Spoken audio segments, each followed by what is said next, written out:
Welcome to Turning Ideas into Successful Companies, CSIT 308. Today we're going to look at strategic position and risk assessment. We'll look at what a strategic position is, the kinds of strategic positions. We'll look at risk, then we'll look at how to balance risk and opportunity.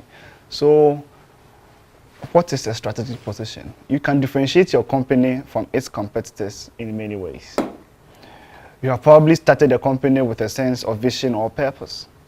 You may have felt a lack in the market or wanted to pursue a particular passion. The key is to find the strategy that best aligns your strengths and interests to real opportunities in the competitive environment.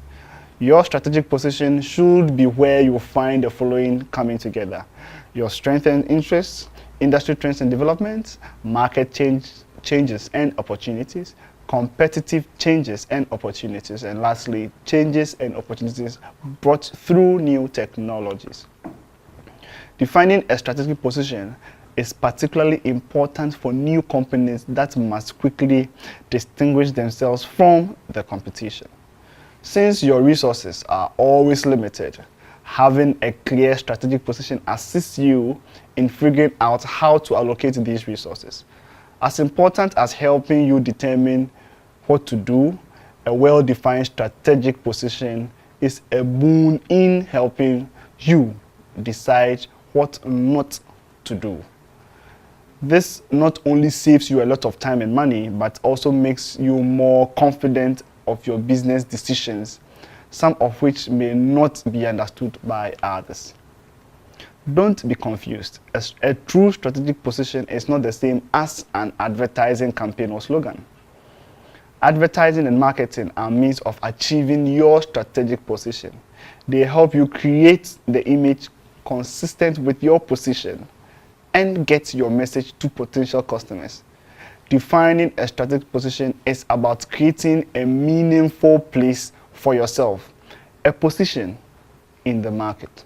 So what are the kinds of strategies that there are? What makes a company different? Is it the nature of its products and services? Is it the quality or the costs? Is it the geographic area or type of customers served? Perhaps the company has proprietary products customers can't find elsewhere.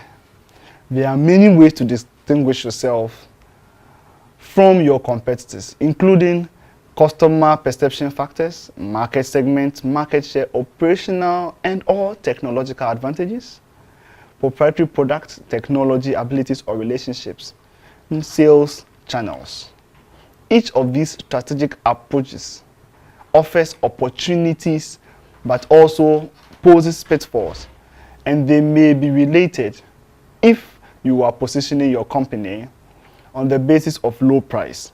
You also need operational efficiencies to reduce costs, or else you won't be able to survive against competitors with higher profit margins. Now, what about risk? Every business involves risk. Only the most naive and inexperienced entrepreneurs believe their business just can't fail. Use this section to sit down and think through the various risks facing your new endeavor. This task might seem daunting. So why shake your enthusiasm? Because risk assessments helps you prepare for and prevent threats to your success. If, for instance, you identify a major risk as the possibility that a well-funded competitor will enter the market, you will want to take steps to quickly secure key customer contracts or line up significant funding yourself.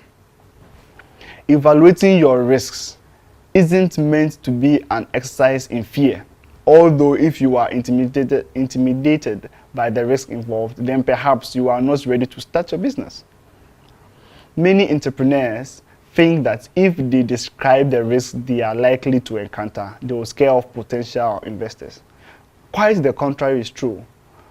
For all but the least sophisticated investors, an evaluation of risk shows them you are willing to take a cool, hard look at the situation facing you, and you understand the scope of the threats of your success. It reassures investors that because you understand the risks involved, you are more likely to take steps to counter those threats. What are some of the kinds of threats? It's not just a matter of high risk or low risk. It's also what kinds of risks. Some risks are more tolerable or more important to different investors, and to you. The key types of risk facing companies include market risk, competitive risk, technology risk, product risk, executive risk, capitalization risk, and global risk. How then do we balance risk and opportunities?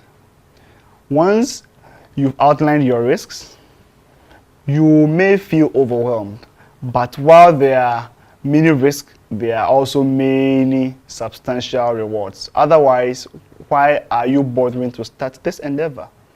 A typical method to illustrate the balance between risk and opportunity is to develop a SWOT chart, delineating your company's strengths, weaknesses, opportunities, and threats. This is a good exercise for quickly sizing up your company's position. Complete the SWOT grade on page 145 of recommended text. Be sure to include both internal and external, as well as current and potential factors. Thank you very much. See you in the next session.